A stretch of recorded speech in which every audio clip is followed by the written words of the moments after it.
옆 사람에게 인사합시다. 당신은 존귀한 사람입니다. 어떤 사람이라고요? 그건 성경에 그렇게 돼 있어요. 성도는 존귀한 자라고요. 그래서 여러분 자신이 난 참 존귀하다. 존귀하단 말이 뭐예요? 내 존재 자체가 귀하다라는 겁니다. 여러분이 존엄한 자고 귀한 자다라는 생각을 하셔야 됩니다. 오늘 말씀은 뭐냐? 부르심 받은 자의 증거라는 얘기입니다. 이게 무슨 얘기냐? 우리는 어떤 사람이냐? 하나님이 우리를 택하여 부르셨다는 거예요. 마가복음 3장에 보면 그런 말씀이 있잖아요. 원하는 자를 부르셨다. 그러니까 택함을 받은 자가 부름을 받은 거예요. 여러분이 하나님의 택함을 받아서 오늘 이 자리에 있는 줄로 믿습니다. 택함을 받지 않으면요, 본인이 원한다고 해서 되는 건 아닙니다. 신앙이라는 게 특히 영적인 세계가 내가 막 갈급하다고 되는 건 아니에요. 하나님이 은혜를 주셔야 되는 거거든요. 자, 그렇다면 이 부름을 받은 자에게는 증거가 있다라는 겁니다. 그 부름을 받아놓고 아무런 증거가 없다. 세상에 그거 같이 한가한 게 어디 있어요? 한심한 게. 여러분, 하나님 우리 부르셨다면 우리에게는 증거가 있다라는 거죠.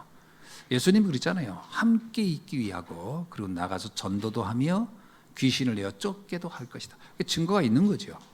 오늘 이 자리가 여러분에게는 증거를 확인하는 자리가 되기를 바랍니다. 증거를 가진 사람은 어떠냐? 증거를 가진 사람은 특징이요, 흔들리지 않습니다. 증거가 있으면 갈등도 잘 안 해요. 증거가 있으면 의심도 잘 안 합니다. 근데 증거가 없으면 어떻게 되냐? 불안합니다. 이거 아닌가? 이렇게 생각이 되니까요. 그러나 이건 확신해, 이건 분명해 라고 하면 그럴 이유가 없겠죠. 그래서 성경에 나와 있는 인물들은 어떤 사람이냐면 증거가 확실한 사람과 증거가 확실하지 않은 사람의 이야기다라고 보면 됩니다.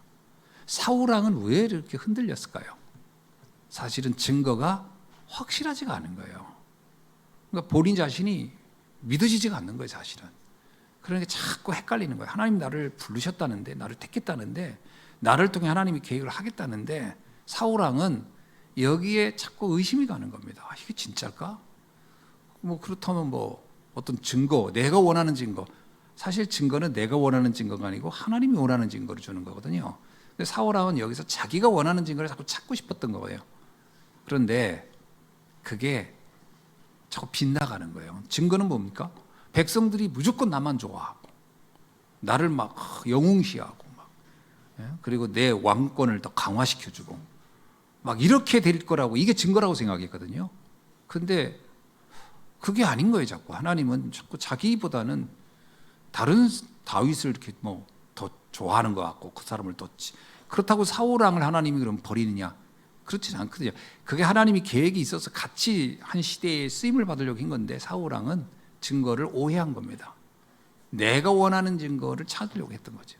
우리도 잘못하면 신앙생활을 그렇게 하기 쉬워요. 내가 원하는 거 자꾸 이렇게 확인하려. 그거 안 보이면 뭐냐면 의심해요. 자꾸 이게 정말 내가 신앙생활 제대로 하는 건가 어쩐가. 그러다가 나중에 이제 무너지는 거죠. 갈등하고 의심하고 흔들리고. 그래서 이 증거가 명확해야 됩니다. 초대교회 성도들도 보세요. 예수님을 따라다녔을 때는요, 증거를 보긴 봐요. 무리를 걷는 것도 보고 병자를 고치기도 하고. 그런데 의심이 가는 거예요. 왜냐하면 저런 것들이 꼭 저분이 그리스도라는 증거일까? 왜냐하면 세상에는 아주 신기한 능력을 행하는 사람들이 의외로 많이 있거든요. 그러니까 자꾸 의심이 가는 거예요. 그러니까 그것만 가지고는 증거로 잡기가 확신이 없는 거예요. 그래서 예수님이 그러잖아요. 베드로가 주는 그리스도의 살아계신 하나님의 아들이십니다라고 막 고백하는. 물론 그 고백은 굉장히 정말 중요한 고백이죠. 근데 예수님이 뭐라고 하냐면 이들이 아직 나를 확실하게 증거로 잡았다고 믿어지지는 않는 거예요. 그래서 말하지 말라 그래요. 아무에게도 말하지 말라. 진짜 예수님이 예언한 게 아니에요. 사실은 그건 그 상태를 본 거거든요. 그러니까 머리로는 그런가 보다 하고 믿었는데 실제로는 증거가 부족하니까 어떻게 되죠? 예수님의 대속제물이라는 그 대속이라는 게 이해가 안 되니까 베드로는 바로 돌아섭니다. 뭐 이러면 안 됩니다. 막 이러잖아요. 나중에 가가지고 뭐 베드로 또 헷갈리고 막 이런 모습이 여러 군데 나와요. 변화산 가서 또 얘기하는 거 보세요. 막 이것이 좋습니다. 이게 뭐냐면 결론이 안 나는 거예요. 이게 증거가 명확하지가 않은 거예요. 사실 베드로 증거가. 언제 이게 끝나느냐? 이게 언제 끝나면 감람산에서 끝나죠. 부활하신 게 맞고 그분이 지금 우리와 영으로 함께하는 게 맞고 이게 증거를 탁 잡으니까 그때부터는 흔들리지가 않죠. 그러니까 우리가 처음 신앙생활이요, 머리로는 그럴 때 다 알 것 같은데 자꾸 흔들릴 수가 있단 말이죠. 자, 그래서 하나님은 우리가 정확한 그리스도라는 비밀 안에서 내가 영생을 가졌고 그리고 많은 사람을 살릴 수 있는 증인이라는 사실을 증거로 잡기를 바라는 줄 믿습니다. 이거를 잡으셔야 돼요. 우리는 예수 그리스도를 믿음으로 내 구원받았다. 근데 이거에 대해서도 확신이 없는 사람 참 많잖아요. 이것도 의심이 많아가지고 구원이 왔다 갔다 믿었다 이것조차도 증거로 잡지를 못하는 거예요. 그런데 하물며 내가 다른 사람을 살릴 수 있다? 복음으로? 그거는 정말 또 다른 차원이잖아요. 그 말도 안 되는 거지. 아니 내가 지금 구원받았는지가 확실하지 않은데 뭘 또 다른 사람을 어떻게 도와주겠습니까? 그러니까 증거가 명확하지 않으면요, 사명 감당도 힘들고 신앙 유지도 힘들고 그렇게 되는 겁니다. 사실은 이게 명확해야 돼요. 영접하는 자 그의 이름을 믿는 자들에겐 하나님의 자녀가 되는 권세를 주셨느니라. 믿을 때 사망에서 생명으로 옮겼느니라. 마음으로 믿어 의에 이르고 입으로 시인하여 구원에 이르렀느니라. 이르를 것이다가 아니에요. 이르렀느니라. 이미 완결됐다고 하는 거거든요. 예수님이 십자가에서 다 이루었다라고 했잖아요. 그것이 나에게 증거로 잡아져야 돼요. 아멘. 이게 확신이 와야 됩니다. 그리고 나에겐 또 뭐라고요? 너는 가서 귀신을 내어 쫓으며 사람들에게 이 복음을 전할 빛을 가진 너희는 세상의 빛이라. 등경에 있는 마을이 숨기지 못할 거다. 모든 마을을 다 살려낼 수 있다 이 말이거든요. 이걸 여러분이 믿으셔야 돼요. 이런 게 의외로 1대1로 만나가지고 자세하게 막 확인해 가면요, 잘 모르겠는데요 그런다. 그러니까 여론 때문에, 분위기 때문에 믿어지는 것처럼 생각하면 안 돼요. 여기저기서 아멘 했더니 나도 아멘 해야 되는가 보다. 남들이 믿어진다 봐. 나도 믿어진다고 해야지. 이렇게 돼서는 안 되고요. 확신이 있어야 됩니다. 증거가 있어야 돼요. 그렇지 않으면 언제 무너지냐? 혼자 있을 때. 그렇지 않으면 문제를 만났을 때. 아무도 모르는, 남들도 모르는, 나만 혼자 홀로 고민해야 되고 생각해야 될 문제가 왔을 때 그 신앙은 나에게 아무 힘이 안 됩니다. 그때 무너지는 거예요. 그래서 이 증거가 명확해야 됩니다.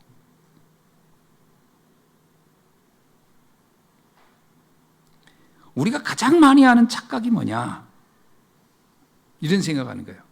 이 증거를 자꾸 육신적인 것으로 생각하는 겁니다.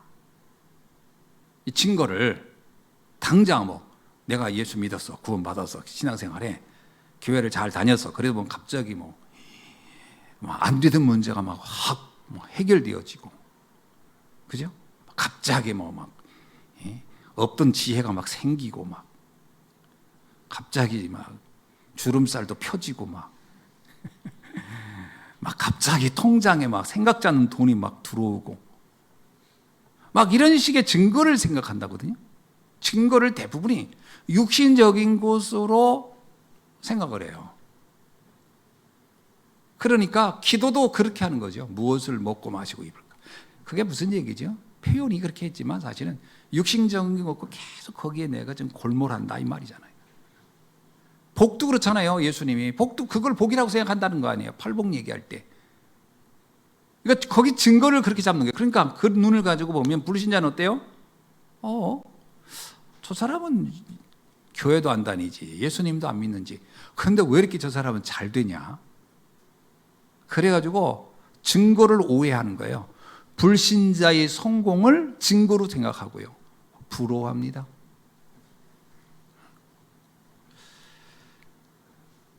나는 하는 것마다 안 돼. 증거를 이런 육신적인 거로 딱 내 머릿속에 그게 각인돼 버렸어요. 그래서 내가 원하는 대로 안 되면요, 그때부터 막 신앙생활이 저 밑으로 무너지는 거예요. 표시는 못 내겠는데 무기력해지는 겁니다. 표정부터가 의욕이 없고, 걷는 거 보면 알아요. 뒤에서 어깨가 축 늘어져도 걸을 때 보면 발이 터덜터덜 왜? 이게 확신이 없는 거예요. 내 삶이 왜 이런가? 너 왜 이렇게 나는 응답이 없지?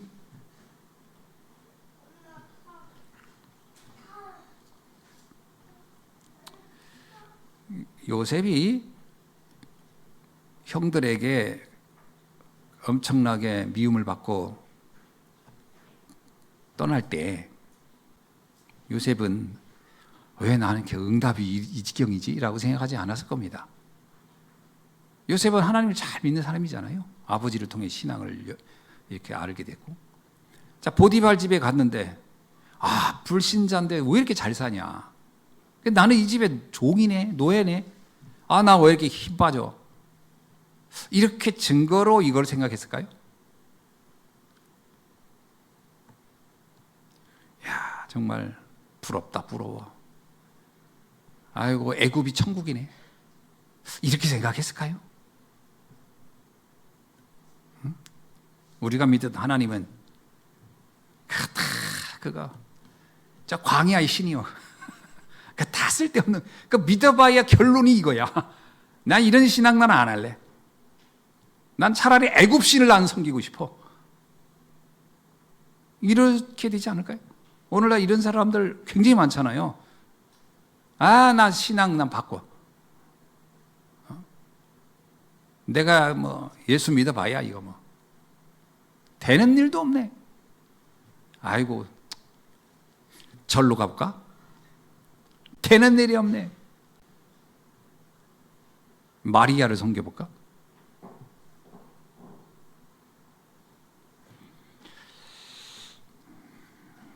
우리는 잘 봐야 됩니다. 증거라고 여기는 그 사람에게 그 뒤에 숨어 있는 영적 문제는 못 보고 있을 겁니다. 전부 다 표면적인 거 보고 부러워하는 거거든요. 지금 그 사람이 가지고 있는 그 통장에 돈을 보고 부러워하는 것이지, 그것하고 상관없이 그 사람 뒤에 있는 영적 문제는 아마 생각도 못하고요, 상상도 못할 거래요.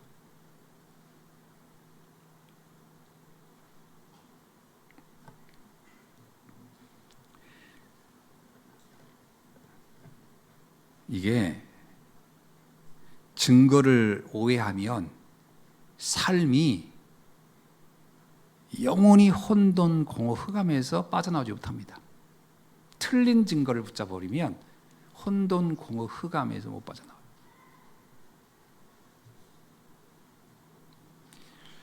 우리는 하나님이 말씀하신, 하나님의 부르심에서 주신, 하나님이 내게 주신 그 증거를 새롭게 찾아야 할 줄로 믿습니다.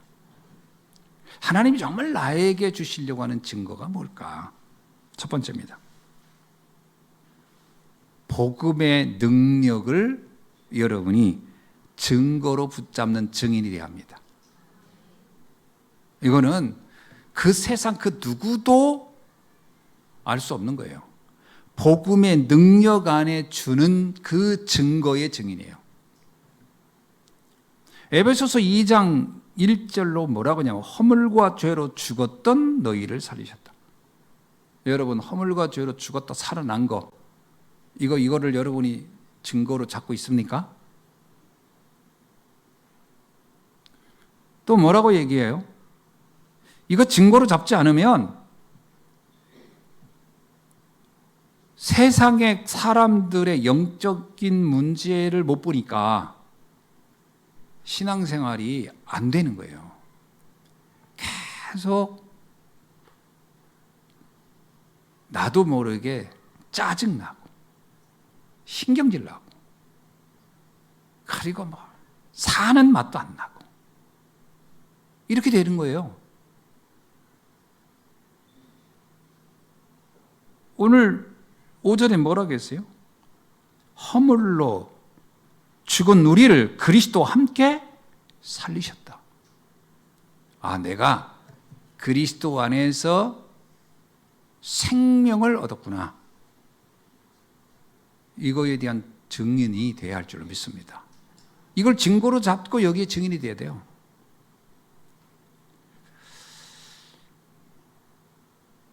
여러분, 우리가 3절에 보면요, 우리는 육체의 욕심을 따라 지내며 육체와, 에베소 2장에 있는 말씀이죠.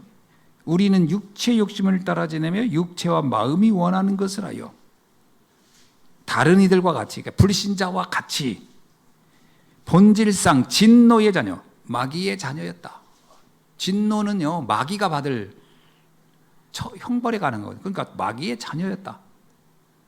우리는 마귀의 자녀의 삶을 살다가 거기에서 빠져나온 사람들인 거예요. 이게 정말 믿어지시는가요?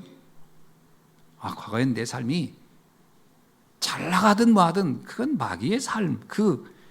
여기 보세요. 육체의 욕심과 육체와 마음이 원하는 대로 산다. 그대로 해서 살았다고 합시다.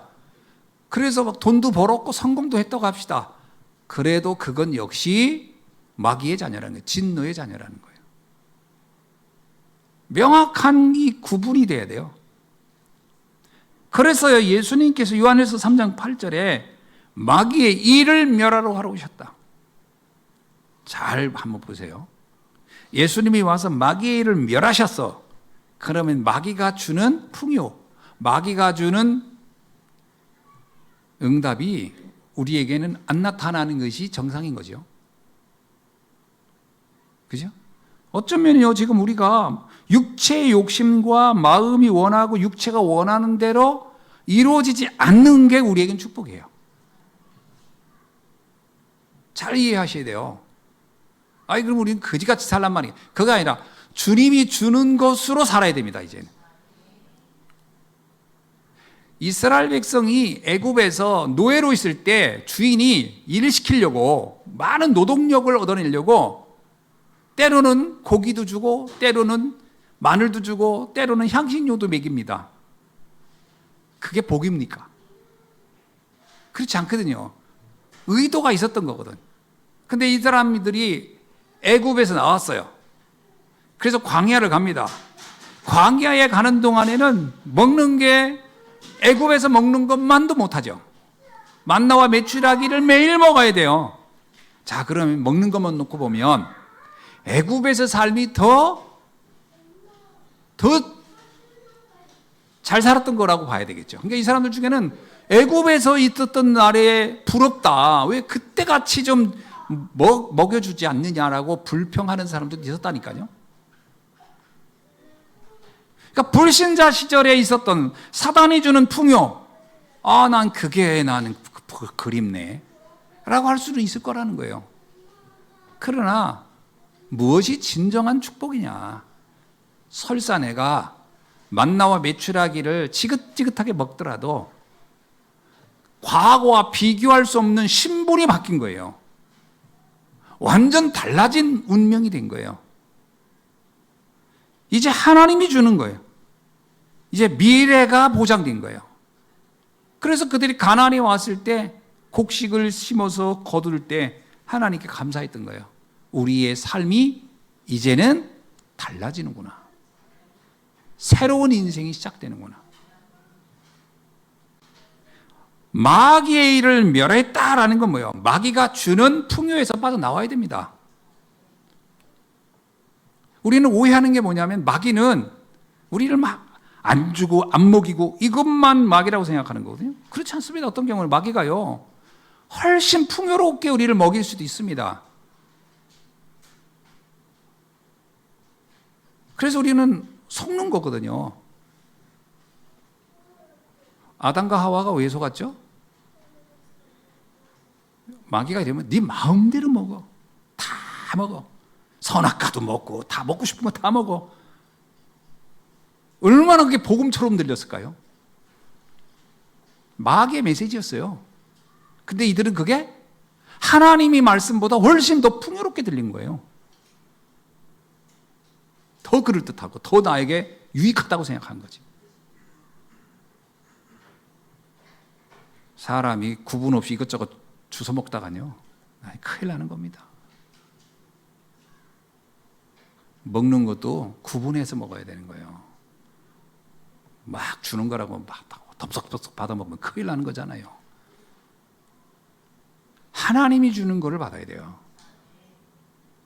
그래서 마귀의 일을 멸하셨다라는 얘기는 어떤 의미에서는요, 우리가 지금 내 중심이 어디에 집중되어 있었을까? 여기에서 빠져나와야 합니다.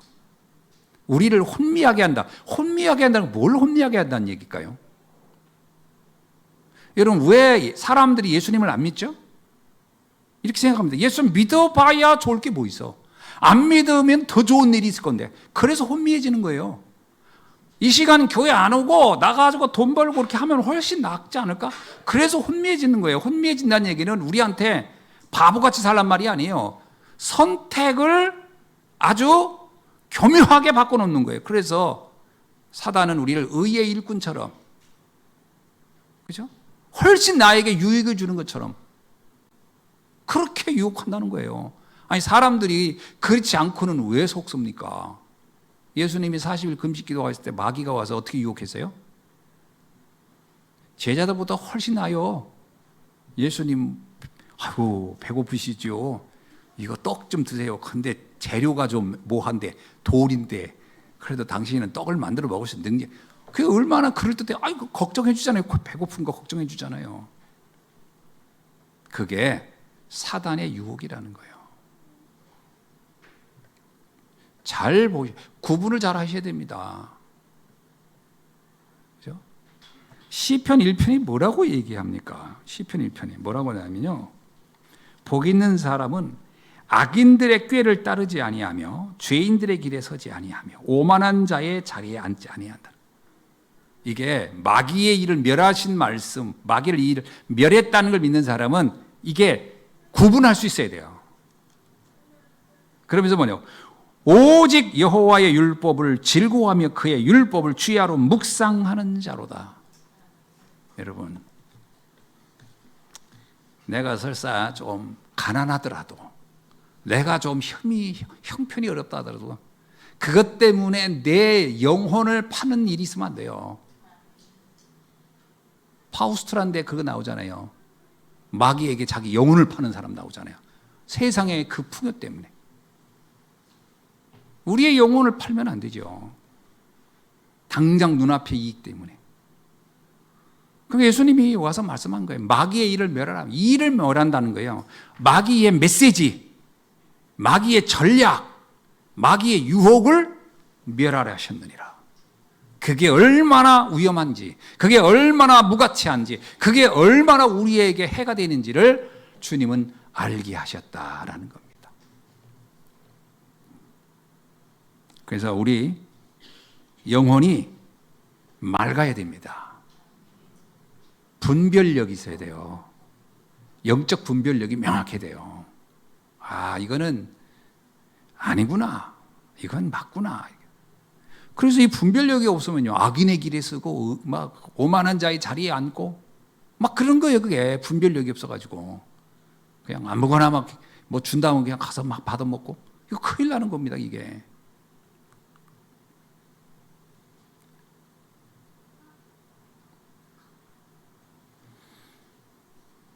그래서 그리스도는 우리에게 진리의 영인 성령을 보내주신 거예요. 분별할 수 있어야 됩니다. 그죠? 이게 진리의 길이라면 설사 굶주려도 난 이 길을 간다. 설사 내가 가난해도 난 이 길을 간다. 라고 할 만큼의 영적 자긍심과 자부심이 있어야 할 줄 믿습니다. 그 영적인 자긍심, 자부심 없으면요, 육신적인 그 불신자 유혹에 그냥 다 넘어가 버리는 거예요. 신앙생활 하다가 뭐 때문에 무너지냐? 그 불신자의 유혹을 못 이겨내가지고 매일 갈등하고 고민하는 게 뭐냐? 그 불신자 유혹을 못 이겨내가지고 그렇게 무너지는 거잖아요. 복음의 증거 확실하게 붙잡아야 할 줄로 믿습니다. 그리스도는 우리에게 하나님과 함께하는 유일한 길이에요. 이 땅 최고의 힘이 뭐냐? 하나님과 함께하는 겁니다. 그죠? 예수님이 그러잖아요. 하늘과 땅의 모든 권세를 가지고 내가 너와 영원히 함께하리라. 예수님이 그럽니다. 내가 곧 하나님께 가는 유일한 길이다. 이거를 여러분이 증거로 잡으셔야 돼요. 아, 내가 그리스도 안에 있으면 나는 천지를 창조하신 하나님과 함께하는 사람이다. 아멘이죠? 이걸 증거로 안 잡으면은 굉장히 내 인생이 되게 초라해 보인다니까요.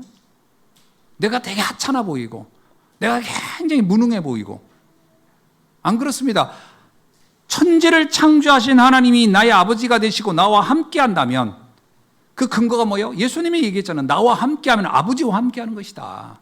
그게 여러분에게는 확증으로 와야 되고 증거로 와야 되고 그 증인이 되어야 할 줄로 믿습니다. 그래서 이걸요, 사람들에게 자랑할 수 있어야 돼요. 야, 나는 하나님의 자녀야. 이게 자랑할 수 있어야 돼요. 누가 물어보면, 아유, 그냥 교회는 다니는데, 그냥 그래. 겸손도 아니고, 이건 뭐요, 이거는 도대체. 그거 왜 다녀, 그럼? 그렇게 자신이 없으면서.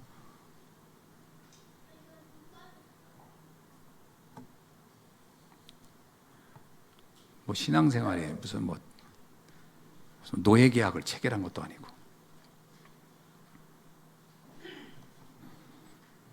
지금 하나님은 우리와 함께 하고 있는 줄로 믿습니다.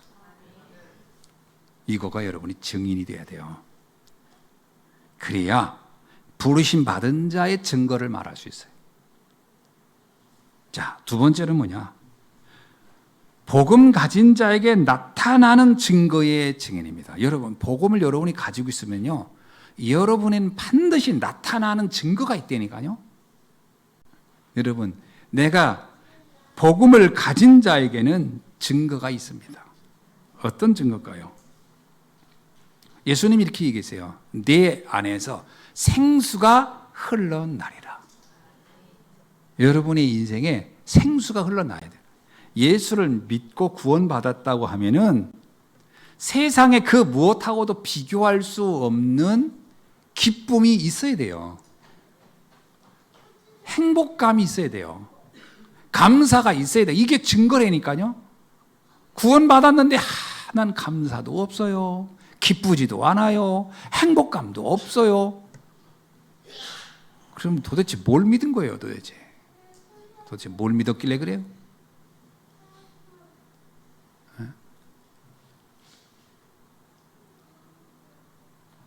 무당도 지가 믿는 신 믿으면 증거가 있더라고. 어유 부정타니까 그거 하면 안 된다고. 아니, 자기들도 그거, 무당도 또 믿어요. 자기가 믿는 신앙에 대해서. 그런데 우리가 하나님과 함께하는 사람이 복음 안에 있으면 증거가 있어야 할 거 아니에요.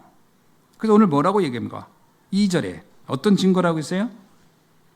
4장 2절에 모든 겸손, 그리고 또요, 예? 온유, 그 다음에 오래 참음, 그리고요 용납하는 거예요. 서로 용납. 이거는 왜 가능해져? 이게 인격이 바뀌는 게 아니에요. 사람이 인격이 바뀌지는 않아요. 원래 인격은 그대로예요. 인격이 바뀌는 게 아니고 내 가졌던 인격은 대부분이 과거에 살면서 만들어진 삶의 어떤 경험들이 인격이거든요. 그렇죠? 경험들이 인격입니다. 근데 이게 때로는 이게 막 어떤 경우는 내가 참는 게 아니야. 막 속은 미치겠는데 이를 갈면서 이걸 우리가 참는 거라고 합니까? 견디는 거지. 그런 걸 말하는 게 아니에요. 여기서 말하는 건요, 복음이 나로 하여금 하나님이, 그러니까 사람들이 볼 때 그렇다는 거예요. 아, 나는 그렇지 않아. 나는 옛날에 나나 지금 나랑 똑같네. 그런데 사람들이 볼 때, 왜 이렇게 겸손해졌냐? 아우, 이렇게 온유해졌지? 아, 어떻게 이렇게 사람이 이렇게 그렇게 잘 참어? 아니, 전에는 뭐 조금만 힘들어도 막 난리를 치던 사람이 이렇게 편안해져. 이렇게 잘 참지? 그러니까 남들이 볼 때 잘 참는 것처럼 보인다는 거예요. 근데 내 안에 이게 증거가 된다는 거예요. 여러분, 복음이라고 하는 것이 갖는 그 축복과 감사가 나를 사로잡아야 돼요. 나를 사로잡아야 그 다음 삶이 달라져요.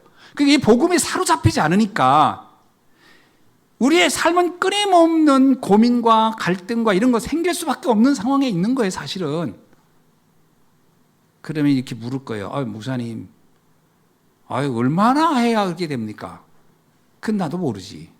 얼마나 해야 되는지 나도 몰라요.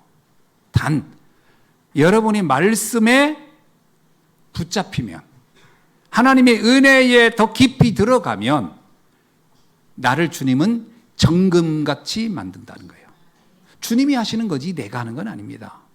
막 노력했더니 그렇다. 전 그것도 아닌 것 같아요. 노력의 결과도 아닌 거예요. 어느 날 그냥 되는 거예요. 그걸 믿으셔야 돼요, 사실은. 또 하나 뭐냐? 3절입니다. 3절이 뭐죠? 다 같이 읽어봅시다. 평안에 매는 줄로 성령이 하나 되게 하신 것을 힘써 지켜라. 이게 무슨 말이죠? 지금 에베소 교회는요, 분열되어 있어요. 막 싸우고 있어요. 서로 내가 잘났네, 네가 잘났네 하면 싸운단 말이에요. 근데 이게 복음의 증거가 되면, 증인이 되면 어떻다? 하나 되는 일이 당연히 됩니다. 굳이 다툴 일이 없어요.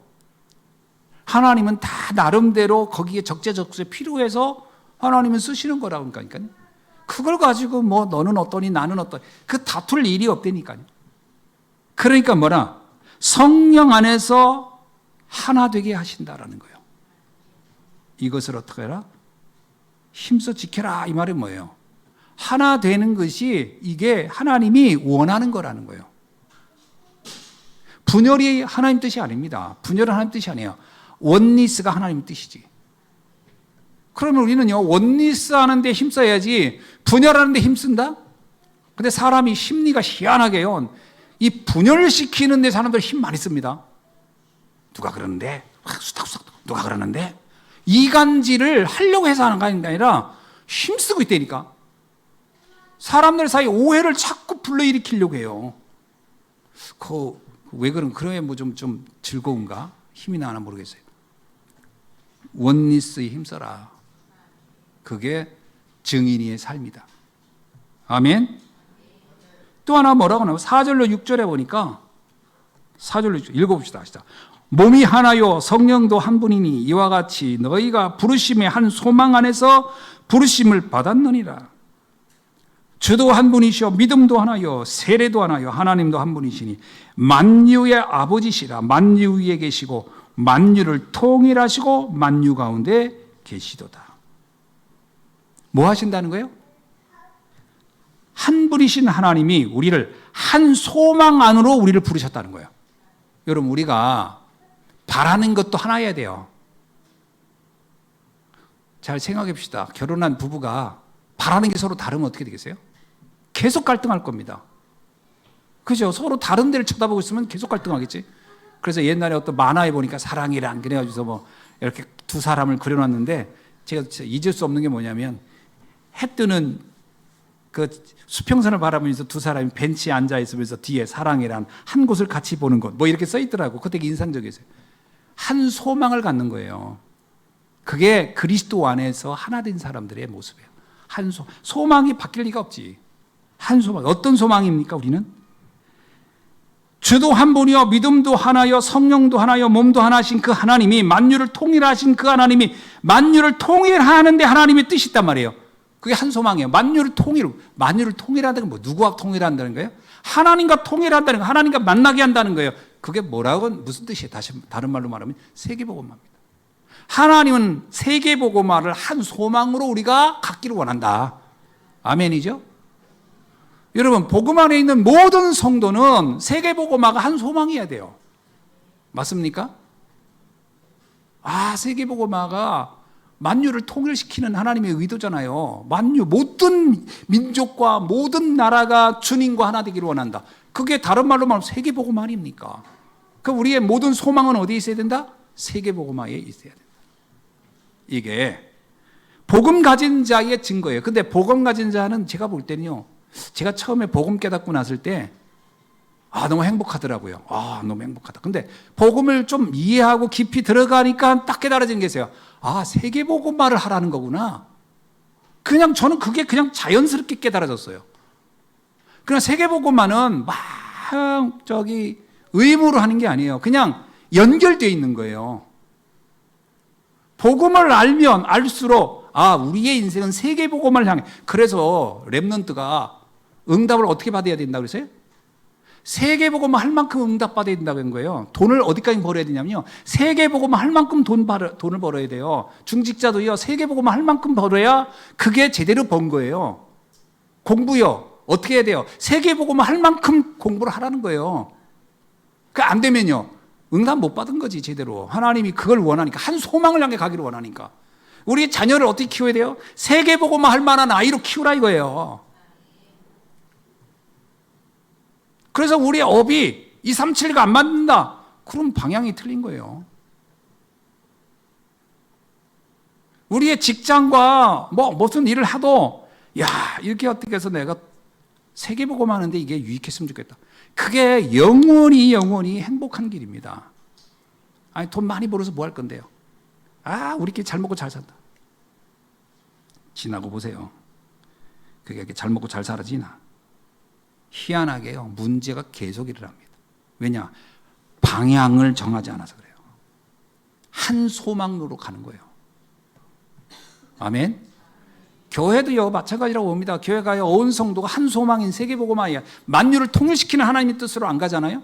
그러면 쓸데없는 거 가지고 싸워요. 쓸데없는 거 가지고 서로 이러고. 지금 우리는 그거 할 시간이 없습니다. 모든 에너지를 모아서, 모든 힘을 모아서 세계복음화 하는 대로 집중하는 것밖에 없는 거예요. 그게 우리가 그렇게 살다 가는 게 가장 행복한 삶입니다. 교회를 이 땅에 허락하신 하나님의 목적이기도 하고요. 그게 아니면요, 여러분, 저수지에 물을 담아놓으면 나중에 어떻게 되는지 아세요? 그거를 저수지의 물을 전 동네에 사는 사람들에게 유익이 되도록 전기를 공급하거나 무슨 밭이나 논에 물을 대주 이런 어떤 목적을 정해놓지 않고 저수지에 물을 무조건 가다 놓으면 나중에 어떻게 되는지 아세요? 그거 어마어마하게 위험해지는 겁니다. 그 나중에 터지는 날에는 동네가 다 죽는 거예요. 뭐든지 어디에다 무엇을 위할 것인가라는 방향이 명확해야 돼요. 우리의 삶의 모든 목적은 자녀를 위한 것도 아닙니다. 사실은 모든 분쟁은 재물에서 오는 거예요. 사실은 모든 것은 세계복음화를 향해 있어야 돼요. 그래야 모든 것이 축복되게 됩니다. 이게 한 소망 가운데 있다. 자, 세 번째, 복음의 비밀을 증거하는 증인입니다. 우리는 이 복음을 말하는 증인이에요. 신기하게도 지금 앞에서 말씀드린 이런 얘기는 세상 사람들은 누구도 말하지 않습니다. 이건 말을 안 해요. 오직 성경에만 말하고 있어요. 그리고 우리만 말할 수 있는 겁니다. 그래서 오늘 1절에 뭐라고 얘기해요? 바울이 읽어봅시다. 시작. 그러므로 주 안에서 갇힌 내가 너희를 권하노니 너희가 부르심을 받은 일에 합당하게 행하여. 이게 무슨 말이냐면 에베소서가 원래 옥중서신이잖아요. 감옥에서 쓴 서신입니다. 바울이 지금 감옥에 있으면서 서신을 쓰는 거예요. 근데 감옥에 있는 바울이 뭐라고 해요? 여러분, 하나님의 부르심의 이유를 잊지 마세요. 나는 감옥에 있지만 하나님이 나를 부르신 이후 나는 잊지 않고 있습니다. 여러분, 감옥에 있는 사람이 최고 소원이 뭐겠어요? 옥에 있는 사람이 최고 소원이 뭐예요? 하루라도 빨리 나가고 싶은 거겠죠. 근데 바울은 뭐라고 하냐면 아니라는 거예요. 나는 감옥에서 나가는 게 나는 관심이 없다는 거예요. 나는 뭐에 관심이 있다? 하나님의 부르심의 이유를 놓고 사는 것이다. 그래서 바울이 감옥에서 뭐였냐면요, 서신을 계속 쓰는 거예요. 옥중 서신을 그래서 한두 편 쓴 게 아니에요. 부르심의 이유를 그는 완벽하게 깨닫고 누리고 있었던 거예요. 우리는 조금만 형편이 어려우면 뭐예요? 부르심의 이유가 사라져버려요. 하나님이 나를 부르셨는지 어쩐지 에라 뭐로 갔다. 조금만 형편이 어려우면요, 뭐 부르심의 이유가 뭐냐, 뭐 그딴 게 어디 있어. 그냥 나 하나 먹고 살기 바쁘고 나 하나 어떻게 할지 이렇게 바뀐다니까요. 바울이 뭐라고 얘기했냐면 복음의 비밀을 증거할 사람으로 하나님 우리를 부르지 않았냐. 복음의 비밀을 증거할 사람이란 그 이유 놓치지 말라. 어떤 상황에도 난 복음 전할 사람이라는 거 잊지 말아라. 이 말을 하고 있는 겁니다. 아멘. 여러분이 아무리 어렵고 힘들어도 여러분을 하나님이 복음 전할 사람으로 불렀다는 거 잊지 않기를 주의 이름으로 축원합니다. 이거 잊으면 안 돼요. 그래서 하나님의 부르심에 합당한 일을 하라고 얘기하고 있는 거예요. 뭐 합당한 일이 뭐겠어요? 부르심에 합당한 일. 세계보고 말하는 거지. 자, 두 번째 7절에 봅시다. 우리 7절 다 읽어보실까요? 우리 각 사람에게 그리스도의 선물을 분량대로 은혜를 주셨나니라. 이건 또 무슨 말이죠? 지금 교회를 예상하고 들어야 돼요. 지금 에베소 교회가 이방인 기독교인하고 유대교 출신 기독교인들이 지금 서로 막 갈등하는 거예요. 분쟁하는 거예요. 근데 바울이 뭐라고 하냐? 그리스도는 각 사람에게 그 분량대로 선물로 은혜를 주었다. 각 사람이 다 그 나름대로 소중한 역할을 하고 있는 거다. 그것을 인정하라. 그래서 오늘 11절에 뭐라고 얘기해요? 다 읽어봅시다. 시작. 그가 어떤 사람은 사로, 어떤 사람은 선지자로, 어떤 사람은 복음 전하는 자로, 어떤 사람은 목사와 교사로 삼으셨으니. 여기 보면 재미나요. 사도가 뭐 하는 사람이에요? 복음 전하는 사람이에요. 선지자가요? 복음 전하는 사람이에요. 복음 전하는 사람도 있고. 목사가 뭐 하는 사람이에요? 복음 전하는 사람이에요. 교사가 뭐 하는 사람이에요? 복음 전하는 재미나요? 아니, 역할은 다 다른 것 같은데 다 복음 전하는 사람이야. 내가 교사를 해? 그것도 복음 전하는. 성가대를 해? 그것도 복음 전하는 일이고. 아니, 주방에서 일을 해? 그것도 복음 전하는 일이야. 다 복음 전하는 일이야. 그러니까 우리는 착각한다니까요. 어떤 건 복음 전하는 일, 어떤 건 복음 안 전하는 일. 그렇지 않다는 거예요. 다 복음 전하는 일을 위하여 하나님은 우리를 부르셨다. 그 잊지 말아라. 그래서 이걸 다 각 사람의 은혜를 선물로 주신 거다. 어떤 사람은 뭐 가르치는 걸 잘할 수 있겠죠. 어떤 사람은 말씀 전하는 걸 잘할 수 있겠죠. 어떤 사람은 찬양을 잘할 수 있겠죠. 그게 하나님이 그 사람의 분량대로 은혜로 주신 것이다. 그걸 통해 우리는 복음을 전하는 것이다. 자, 이해되셨죠? 자, 13절 한번 봅시다. 13절. 자, 시작. 우리가 다 하나님의 아들을 믿는 것과 아는 일에 하나가 되어 온전한 사람을 이루어 그리스도의 장성한 분량이 충만한 데 이르리니. 아멘. 여기 보면요. 우리가 다는 뭐예요? 이방인 기독교인이든 유대인 기독교인이든 다 하나님의 아들을 믿는 것이에요. 다 성도라 이거예요. 구원받은 하나님 자녀고. 자, 거기에 우리가 다 하나 됐어요. 온전한 사람을 이루어 뭘 하자는 거예요? 그리스도의 장성한 분량이 충만한 데까지 이르기로.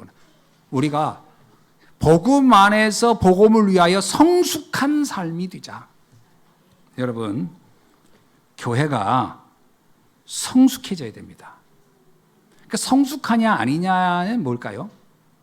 뭐가 성숙하고 뭐가 성숙하지 않죠? 성숙한 사람의 특징은 다른 사람을 배려하는 겁니다. 어린아이의 특징이 뭐죠? 어린아이는 자기밖에 몰라요. 그래서 어린아이들이 막 와서 이렇게 하는 거는 당연한 겁니다. 그 아이는 그렇게 하는 것이 타고난 거예요. 지금. 근데 그거를 이제 어느 날 벗어날 겁니다. 그걸 우리가 철들었다 그러는 겁니다. 철들었다. 쇠철을 들은 게 아니고 분별할 줄 안다는 거예요. 아, 여기서는 이렇게 하면 저 사람이 폐가 되겠구나. 이렇게 하면 이 사람이 도움이 되겠구나. 그걸 구분하면서 행동하기 시작할 때 우리는 그걸 성숙한 사람이라고 철들어. 교회가요, 모든 사람을 서로 배려해야 됩니다. 그죠? 그래서 자기의 소견대로 믿는 것은 어린아이 같은 거예요. 그러니까 나 좋다고 하는 믿음 있잖아요. 나를 위해서 한 신앙은 어린아이 같은 신앙이에요. 성숙한 신앙인은 뭐예요? 타인을, 다른 사람을 배려하는 신앙입니다. 그래서 이렇게 되어야 어떻게 되죠? 표현이 재밌어요. 이렇게 장사하는 사람, 14절 읽어봅시다. 시작. 이는 우리가 이제로부터 어린아이 되지 아니하나니 사람의 속임수와 간사한 유혹에 빠져 온갖 교훈의 풍조에 밀려 요동하지 않게 하려 함이라. 왜 속임수와 간사한 유혹과 온갖 교훈의 풍조에 잘 흔들릴까요? 어린아이는? 어린아이의 특징이 뭐냐면 분별이 없거든요. 그냥 나 하나. 그러니까 어린아이를 유괴할 때 어른을 유괴하지는 않습니다. 애들을 유혹하지. 뭐로 유혹해요? 사탕 같은 거로 이렇게 줘가면서 유괴하거든요. 그게 뭐냐면 이게 속임수 간사한 유혹이에요. 그러니까 나한테만 유익된다라고 하는 것은요, 굉장히 위험한 거예요. 모두를 살리는 그런 신앙으로 가야 되는 겁니다. 그래서 사실 지금 왜 유대인 크리스찬들과 이방인 크리스찬들이 다퉜느냐? 사실은 자기들의 이익만을 생각한 거예요. 그러나 바울은 말합니다. 서로를 위하라. 모두를 살리는 길로 가라. 이게 교회가 복음 안에서 갖춰야 할 자세다. 자, 오늘 우리는 우리 예수한교회가 어떤 모습이어야 하는지 한번 그림을 그려보세요. 또 우리의 삶은 어떤 삶이어야 하는지 그려보세요. 그래서 우리의 신앙의 색깔을 잘 만들어야 됩니다. 그러니까 나의 소견대로 하는 것은요, 굉장히 어린아이 같은 신앙이에요. 나 중심, 나밖에 모르는 신앙은 어린아이. 그 어린아이 같은 신앙이 순수하다가 아니라 쉽게 속임수와 간사한 유혹과 온갖 교훈의 풍조에 쉽게 넘어갑니다. 그래서 어떤 사람이 시험이 잘 드냐? 어린아이 같은 사람이 시험이 잘 들어요. 어떤 사람이 굉장히 갈등이 심하냐? 어린아이가 될 때 갈등이 심해요. 장성한 신앙이 되면 웬만한 말에는 별로 흔들리지 않습니다. 그래서 믿음이 단단해지는 거죠. 그래서 이렇게 단단하게 질 수 있는 길은 어디 있을까요? 다른 데 있지 않습니다. 예배 속에 있어요. 아멘. 예배에 성공해야 돼요. 여러분, 우리는 예배를 통해 성장하는 겁니다. 우리의 믿음은 어떻게 성장할까요? 예배를 통해 성장해 가는 거예요. 우리의 삶은 어떻게 성장할까요? 예배를 통해 성장해 가는 거예요. 말씀이 우리를 말씀은 우리에게 영양분, 영적 양분이다. 영적 양분을 먹으면 사람은 막 성장하게 돼 있어요. 자, 말씀을 맺습니다. 세 가지를 꼭 기억하십시오. 나는 오직 복음의 사람이라는 거 잊지 마세요. 그래서 하나님이 나와 함께 한다는 거. 아멘이죠? 두 번째, 우리에게는요, 최고의 선물 줬어요. 기도라는 선물 줬어요. 오직 기도입니다. 이 기도를 통해서 하나님이 나를 통해 하시려는 어마어마한 일들 한번 물어보세요. 하나님 나를 부르셨는데 저를 통해 하시려는 일이 뭘까요? 세계복음화라고 하겠죠. 그리고 세 번째입니다. 오직 전도입니다. 하나님은 지금 내가 다른 사람을 살리는, 그래서 예수님이 말했어요. 그의 나라와 의의를 구하면 이 모든 것은 더하여지리라 그랬어요. 그러니까 그의 나라와 의의를 구하지, 오직 전도하잖아요. 그럼 나머지는 다 그 안에서 따라온다라고 하는 거예요. 그래서 오직 전도가 우리의 삶을 풍성하게 하는 최고의 지름길이다. 이거를 잊지 않기를 주의 이름으로 축원합니다. 기도하겠습니다. 하나님 감사합니다. 오늘 부르심 받은 자의 증거라는 말씀을 가지고 오늘 본문의 말씀을 살펴봤습니다. 오늘 에베소서에 기록된 말씀을 통해서 우리 인생의 완벽한 믿음의 길을, 여정을 바르게 갈 수 있도록 축복해 주옵소서. 예수 그리스도의 이름으로 기도하옵나이다. 아멘.